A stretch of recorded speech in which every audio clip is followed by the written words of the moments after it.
नमस्कार दोस्तों, आज की वीडियो में हम लोग सबसे पहले जो ज्वलन समस्याएं हैं एनआईवीएस डीएलएड रिलेटेड उनके बारे में बात करने वाले हैं। और सबसे बड़ा प्रश्न है, सबसे बड़ा सवाल है आज का कि is NIOS DElEd is valid for various states in government job. तो जो प्राथमिक शिक्षक भर्ती है उसमें क्या एनआईवीएस डीएलएड को लिया जाना चाहिए, इसके बारे में आज जो है कंप्लीट वीडियो है। यहाँ पर सबसे पहले जो प्रथम समस्या है, ज्वलन समस्या है, वो रीट की है। रीट के बारे में जो घोषणाएं हुई हैं, जो विज्ञप्ति आई है, उसके बारे में सबसे पहले मैं बता दूं। यहाँ पर रीट में ये विज्ञप्ति निकल चुकी है जिसमें सारे आरक्षण संबंधी क्राइटेरिया के बारे में बताया गया है। एलिजिबिलिटी क्राइटेरिया में बताया गया है कि इसमें हाई कोर्ट का डिसीजन भी मान्य होगा। अब यहाँ पर ये पॉइंट फंसता है कि हाई कोर्ट के डिसीजन को क्या सरकारें मानती भी हैं कि नहीं मानती हैं। यहाँ पर जो अभी तक समस्या आई है उसमें तो एक बात आई है कि एमएचआरडी ने अपनी तरफ से ओके कहा है और एनसीटी ने भी अपनी तरफ से शुरुआत में ही 18 माह की मान्यता दी थी। इतना सा काम हुआ था शुरुआत में। इसके बाद जो बाकी काम हुआ है वो किसी भी सरकार ने नहीं किया है। को किया है तो न्यायपालिका ने किया है। इसका सीधा अर्थ है कि न्यायपालिका के माध्यम से ही एनआईवीएस से डीएलएड करने वालों को सफलता मिल रही है, क्योंकि अधिकांशतः ये देखने में आया है कि राज्य सरकारें अपने स्तर से एनआईवीएस से डीएलएड को तवज्जो नहीं देती हैं और अंत में जब वो न्यायपालिका की शरण में जाते हैं तब उनको विक्ट्री मिलती है, क्योंकि सारे पॉइंट्स क्लियर हैं, सारे डॉक्यूमेंट्स क्लियर हैं, सारे ऑनलाइन डॉक्यूमेंट्स एनआईवीएस डीएलएड के पास हैं।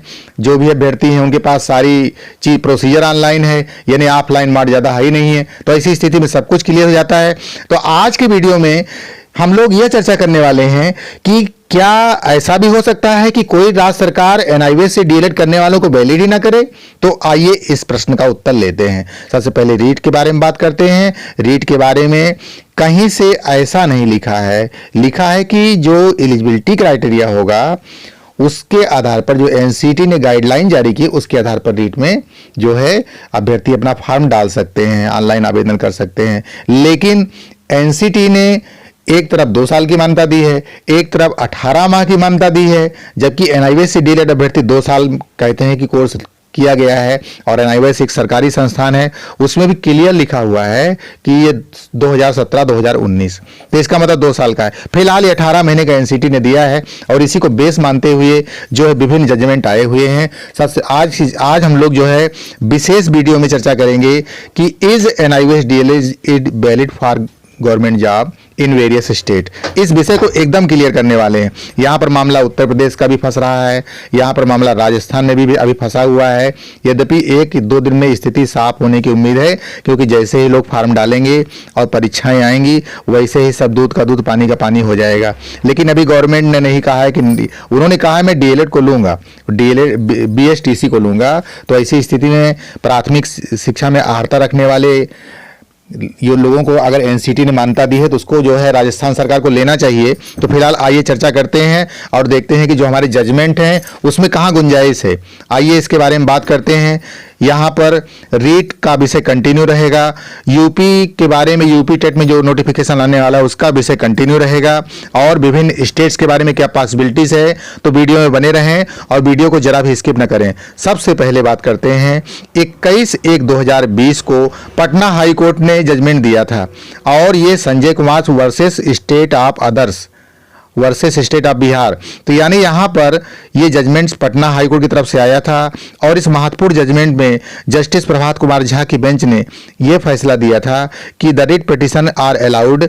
और यहाँ पर साफ बताया था कि यहाँ पर आर्टिकल 14 का उल्लंघन किया गया है। आर्टिकल 14 के उल्लंघन में साफ उन्होंने कंडीशन बताई कि मैंने पाया कि यहाँ पर मिस रिप्रेजेंटेशन और मिस रीडिंग हुई है of the clarification of NCT. यानी पटना हाईकोर्ट ने माना कि एनसीटी से जो है मिस रिप्रेजेंटेशन भी हुआ है और मिस रीडिंग भी हुई है। The director of primary education, मतलब जो आर.के. महाजन थे उनके द्वारा, जिन्होंने illegally issued direction that the person who had obtained DElEd course of 18 month by NIOS are not eligible for appointment of the post of teacher in primary schools. तो बताया कि जो 18 महीना का कोर्स था उसको जो है जो एनआईवीएस से लोगों ने किया था, तो ये कहना गलत है कि जो एनआईवीएस से 18 महीने का कोर्स किया गया है वो प्राइमरी टीचर की पोस्ट के लिए इस एलिजिबल नहीं है, यह कहना गलत है। और अगर ऐसा कहा जाता है तो letter as contain annexure 11 is illegal and unsuitable the violet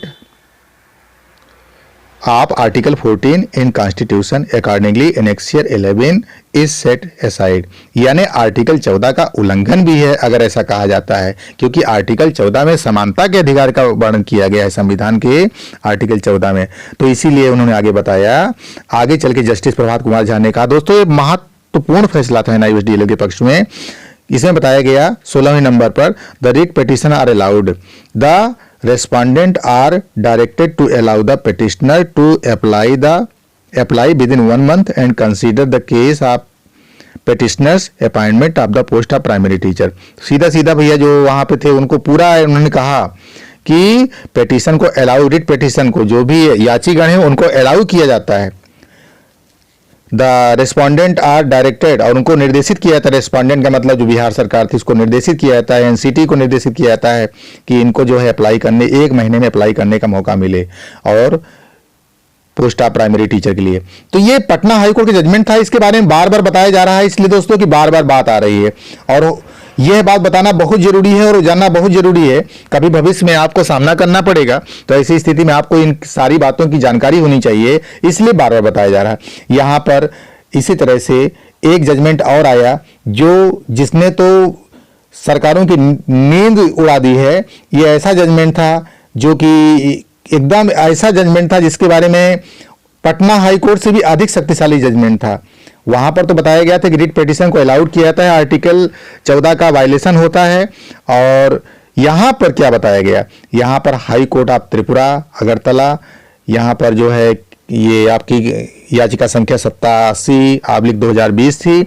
इसमें ये देख सकते हैं उमर फारूक की तरफ से किया गया केस था और यहां पर इस केस को 12/3/2020 को इसका 12/3 और 13/3/2020 को इसका जजमेंट डेट दिया गया है।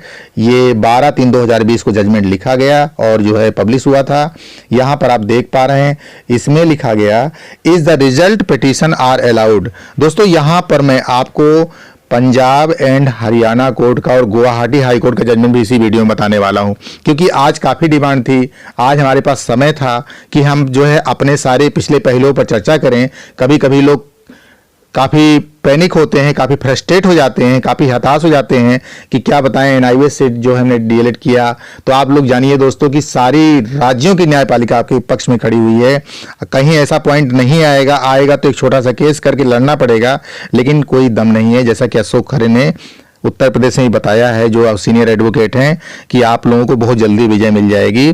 पहले आप लोग ऐसा दीजिए जहां पे आप रोका जाता है। लेकिन वीडियो को कंटिन्यू करते हैं। त्रिपुरा हाई कोर्ट के जज जो है अकील कुरैशी, जो कि चीफ जस्टिस थे, चीफ जस्टिस का फैसला था, इन्होंने बताया कि in the result of petitions are allowed the respondent shall be accept the petitioners certificate DElEd pass from NIOS program as valid for all purpose. यहाँ पे दोस्तों इतना बढ़िया जजमेंट लिख दिया उन्होंने कि is valid for all purpose. यहाँ पर इसका मतलब जो प्राइमरी एजुकेशन में कहीं भी इसको डाला जाता है, एनआईवीएस से डीएलएड करने वाले अगर फॉर्म को अप्लाई करते हैं, नौकरी के लिए अप्लाई करते हैं, तो पूरी तरह से वैलिड है, all purpose.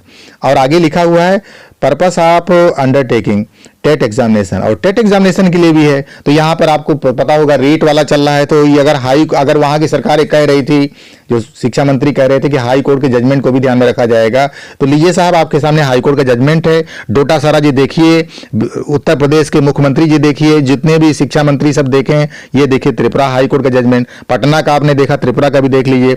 Necessary certificate of TET T TET यानी Tripura TET clearance would be issued to them if they have passed the examination, this shall be done within 4 weeks. बहुत ही सख्त जजमेंट था ये, क्योंकि चीफ जस्टिस थे और ये सारी बातों को जानते थे, सुप्रीम कोर्ट में भी जज रह चुके हैं, तो काफी इनको जानकारी, अकील कुरैशी काफी अनुभवी थे। इन्होंने कहा कि 4 हफ्ते के भीतर इनके पक्ष में कार्रवाई कीजिए, दिस शैल बी डन। ये 4 हफ्ते के भीतर हो जाना चाहिए इनको। अगर उन्होंने टेट पास किया है, त्रिपुरा टेट पास किया है, उनको जॉब मिलनी चाहिए। यहां पर देखिए ये अकील कुरैशी जजमेंट था।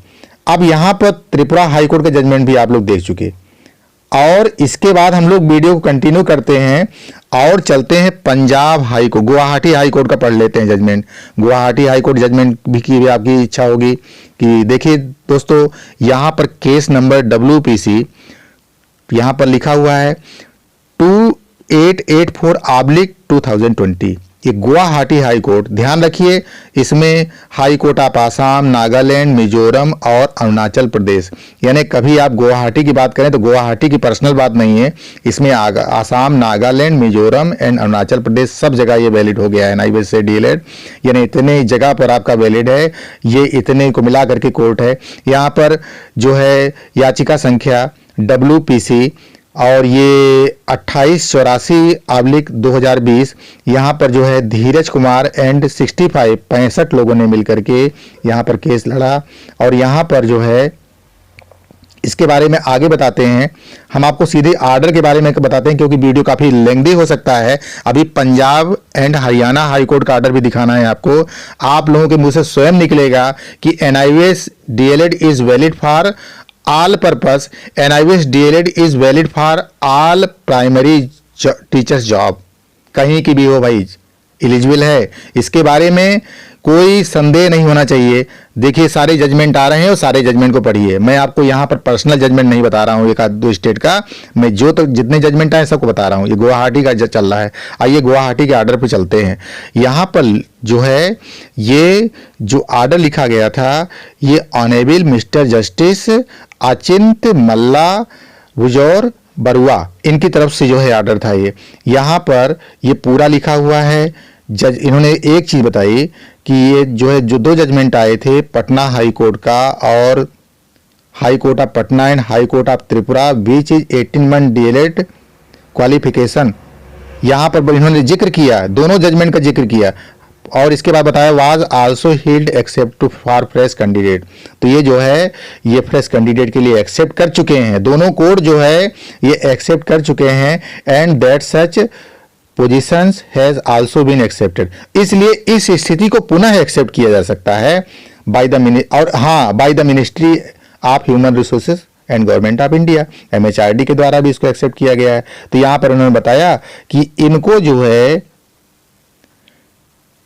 बताया आगे इन्होंने the affidavit shall be also contain a reply statement of mister D शुक्लालैंड senior counsel for state respondent authorities that proceeding before the high court of Patna and high court of Tripura the NCT had taken contrary stand to what has been taken present writ petition. तो यहां पर ये clear बताया कि चूंकि दोनों high court जो है इसको एक्सेप्ट कर चुके हैं तो अब इसमें कोई आपत्ति की, और MHRD भी इसको एक्सेप्ट कर चुकी है, इसलिए इसमें कोई आपत्ति की बात नहीं दिखती है। तो यहां पर जो है ये आर्डर इनका जो आप देख रहे हैं 9/12/2020 का गुवाहाटी हाई कोर्ट का आर्डर था। इसके बाद दोस्तों हम लोग आगे चलते हैं और एक और जजमेंट की बात भी कर लेते हैं जो कि पंजाब हाई कोर्ट का जजमेंट था, Punjab and Haryana high court का जजमेंट था। यहाँ पर साफ साफ लिखा है Punjab and Haryana high court permits NIVES diploma holders to take ETT exam, यानी 22 नवंबर 2020 का ये जो है पब्लिश किया गया है। यहाँ पर जो है इंडियन एक्सप्रेस के हवाले से जो है यहाँ पर हमने प्राप्त किया है इसको, और इसमें लिखा हुआ है the Punjab and Haryana court has issued a notice to Punjab over petition filed by 27 diploma in elementary education DLED pass student challenging the ineligibility for appointment 2364 post of ETT teachers state education. The bench Justice Sudhir Mittal High Court while issuing notice to State of Punjab for December 21 further directed that meantime the petitioner shall be permitted. यहाँ पर बताया कि petitioner को permission दी जाती, permitted. And bench Justice Sudhir Mittal of High Court while issuing notice the State of Punjab December 21 directed that meantime the petitioner shall be permitted. और इसके बाद आगे लिखा हुआ है, ये देखिए यहाँ पर आ गया, once the course is under MHRD and is recognized by NCT. ये जो है MHRD के अंडर में कोर्स चलाया गया एंड रिकॉग्नाइज बाई, और NCT ने उसको मान्यता दी, still treating the petitioners as ineligible for ETT post is not illegal and arbitrary but totally unjust and unfair। देखिए साफ साफ लिखा हुआ है, यहां पर क्लियर लिखा गया कि unjust and unfair। अब दोनों की मीनिंग आप लोग जान सकते हैं कि भैया ये स्वीकार नहीं किया जा सकता है कि इनएलिजिबल हैं। कौन? NIOS से DLED, क्योंकि once the course is under MHRD। देखिए एक एक वर्ड पे ध्यान दीजिए, यहां पर जजमेंट है once the course is under MHRD, कि कोर्स तो MHRD के अंडर से कराया गया था। तो भैया MHRD कोई छोटा मोटा जो है क्या कहते हैं मंत्रालय तो है नहीं, मानव संसाधन ministry of human resources development, मानव संसाधन विकास मंत्रालय। निश्चित रूप से NIOS से DLED करने वालों का भी विकास किया है इन्होंने एक नया प्रोग्राम चलाया था।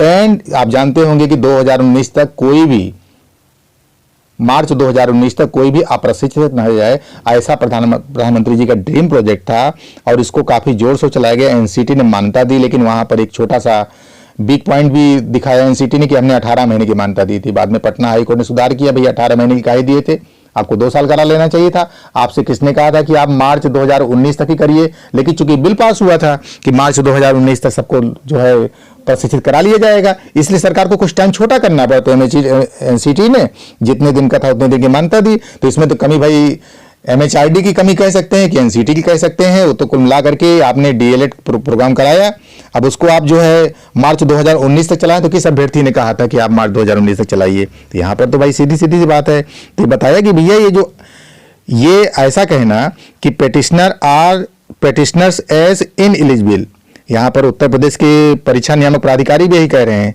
कि भैया आप लोगों को हम नहीं ले सकते हैं। तो यहाँ पर उनको देखना चाहिए कि जो पंजाब हाई कोर्ट का जजमेंट है, इसमें बताया गया कि ETT पोस्ट के लिए not eligible and arbitrary but totally unjust and unfair. तो इसका मतलब ये हुआ कि ये तो भाई अन्याय है, और अगर ये अन्याय है तो इसको क्लियर है कि इनको लिया जाना चाहिए। तो यहाँ पर पंजाब हाई कोर्ट ने भी अपनी मुहर लगा दी। यानी यहाँ पर एक कह सकते हैं दोस्तों कि अभी तक जो हाई कोर्ट के जजमेंट आए, जिसमें Punjab and Haryana high court का जजमेंट आया, त्रिपुरा हाई कोर्ट का जजमेंट आया, गुवाहाटी हाई कोर्ट जिसके अंडर में कोर्ट ऑफ आसाम, नागालैंड, मिजोरम और अरुणाचल प्रदेश आते हैं, सारा का सारा जो जजमेंट हुआ, ये सारा जजमेंट जो है कुल मिलाकर के NIOS से DLED करने वालों के पक्ष में आ गया। तो यहाँ पर रीट परीक्षा में भी NIOS से DLED को लिया जाना चाहिए। लेकिन मैं यहां पर एक पॉइंट आपको क्लियर करना चाहता हूं दोस्तों, कि जो कि आपको बहुत ध्यान देना है। मैं बात इसकी NIOS से DLED की नहीं कर रहा हूं, मैं बात यहां पर और भी बातें कर रहा हूं। जो BEd अभ्यर्थी हमारे हैं, BEd के बारे में NCT ने जो उनका जून 2018 का जो ऑर्डर आया था, उस ऑर्डर में उन्होंने साफ साफ कह दिया था कि जो है 18 महीने का ब्रिज कोर्स करा के जो है BEd वालों को राज्य सरकारें चाहें तो ले सकती हैं। यानी एक तरह तो कहा, और इस पर जो है जस्टिस UU ललित ने 69,000 की सुनवाई के दौरान मुहर भी लगा दी, यानी सुप्रीम कोर्ट ने भी अपनी मुहर लगा दी। लेकिन क्या पॉइंट था कि राज्य सरकारें अगर चाहें तो ले सकती हैं, ये BEd के बारे में था। आज गोविंद सिंह डोटासरा ने यही कहा कि भाई देखो बात सही है कि BEd को प्राइमरी में लिया जा सकता है, लेकिन उनके पास बहुत सारे मौके हैं, और मैंने NCT की गाइडलाइन पढ़ी है, उनका लाइव प्रोग्राम आप लोगों ने देखा होगा। तो ऐसी स्थिति में हमें जो है क्या कहते हैं, ऐसी स्थिति में हम BEd वालों को ये मानते हैं कि उनको लेवल 2 और लेवल 3 यानी और ऊपर वाले लेवल मौका मिल सकता है। और साफ साफ NCT ने भी कहा है कि अगर राज्य सरकारें चाहें तो ले सकती हैं। तो इसका ये बात तो मैं सीधा कह रहा हूं कि जस्टिस UU ललित जो हाई कोर्ट के जज हैं, उन्होंने भी साफ साफ जो है सुप्रीम कोर्ट का ऑर्डर दिया हुआ है कि अगर राज्य सरकारें चाहें तो प्राइमरी में BEd को ले सकती हैं। अब देखिए उत्तर प्रदेश में 68,500 की भर्ती में जो है BEd वालों को नहीं लिया गया, उसके बाद 69,000 की भर्ती में BEd वालों को लिया गया। तो कहने का मतलब यह है कि चाहे तो ले सकती हैं, चाहे तो नहीं ले सकती हैं। तो भाई देखो, शिक्षा का मामला समवर्ती सूची में आता है। बात जब BEd के लिए ऐसा हो सकता है तो NIOS से DLED के लिए भी हो सकता है, क्योंकि स्पष्ट गाइडलाइन तो NCT ने दिया नहीं। किसी भी परीक्षा में संशोधन करके दे सकती थी, कह सकती थी कि नहीं भाई इसको अपनी क्राइटेरिया में शामिल करते हैं, ये प्राइमरी के लिए होगी। तो कोर्ट कहता जा रहा है, और जहां जाकर कोर्ट कहता जा रहा है वहां पर उनको मान्यता मिलती जा रही है, और सरकार को करना पड़ रहा है। तो भाई सरकार चाहे तो कर सकती है, सरकार चाहे तो नहीं कर सकती है। अगर सरकार नहीं चाहती है तब ऐसी स्थिति में NIOS DLED valid for government job तो है, लेकिन अगर सरकार नहीं चाहती तो नहीं लेगी। तब ऐसी स्थिति में फिर क्या होगा? ऐसी स्थिति में निश्चित रूप से आपको कोर्ट की शरण लेनी पड़ेगी। जैसा कि कोई त्रिपुरा हाई कोर्ट में गया था तो मजबूरी में गया था, कोई पटना हाई कोर्ट में गया था तो मजबूरी में गया था, कोई उत्तर प्रदेश में गया है तो मजबूरी में गया है, कोई पंजाब में गया था तो मजबूरी में गया था। यानी जहां जहां पर राज्य सरकारों का स्पष्ट रुख नहीं रहा और जहां जहां उनको शिक्षक भर्ती परीक्षा में नहीं लिया गया और सरकार की तरफ से रोका गया, वहां वहां पर कोर्ट ने डिसीजन दिया कि नहीं भाई इनको लो। कोई कह रहा आर्टिकल 14 का उल्लंघन है, पटना हाई कोर्ट ने कहा, किसी ने कहा कि ये जो है अनजस्टिस और अनफेयर है, अन्याय है, सरासर अन्याय है नहीं लेना। उसके बावजूद भी आज उत्तर प्रदेश सरकार के परीक्षा नियामक प्राधिकारी कह रहे हैं कि भाई जो है हम इस बार नहीं लेंगे। अब इसको क्या कहेंगे? कोई परीक्षा नियामक प्राधिकारी अपने मन से थोड़ी कह रहे हैं, निश्चित रूप से सरकार कह रही है। ये माना जाएगा कोई अधिकारी कह रहा तो सरकार कह रही है, या तो सरकार अधिकारी के ऊपर एक्शन ले, लेकिन ऐसा कुछ हुआ नहीं है क्योंकि पिछली बार निकाला गया था उत्तर प्रदेश में तो कोई एक्शन नहीं हुआ था। क्या सरकार को नहीं मालूम है? तो ऐसी स्थिति में दोस्तों सरकार पूरी तरह से प्रथम दृष्टया स्वतंत्र रहती है।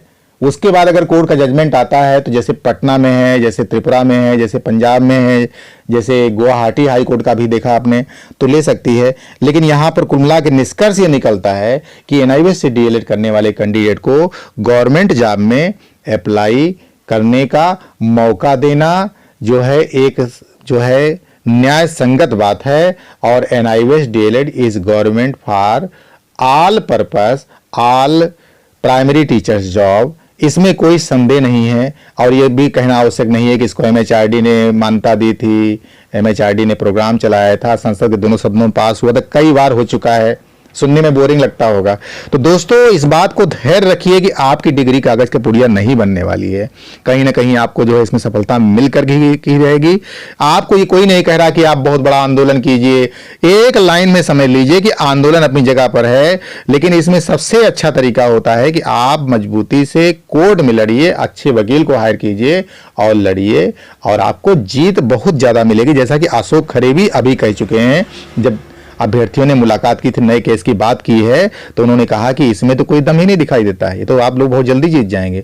अब नहीं लगा तो आज की वीडियो में मैं इतना विश्वास के साथ कह सकता हूं कि NIOS DElEd is valid for government job और valid for all purpose by Tripura high court, by Punjab high court, by Guwahati high court, जितने भी हाई कोर्ट के जजमेंट थे, बाई पटना हाई कोर्ट, यहाँ पर सबके जजमेंट मैंने आपको बताए। और उम्मीद है कि आपके मन से किसी प्रकार की गलतफहमी निकल चुकी होगी। और आपसे अगर आप चैनल पर नए हो तो चैनल को सब्सक्राइब करिए और मिलते हैं आपसे अगली वीडियो में। नमस्कार, जय हिंद।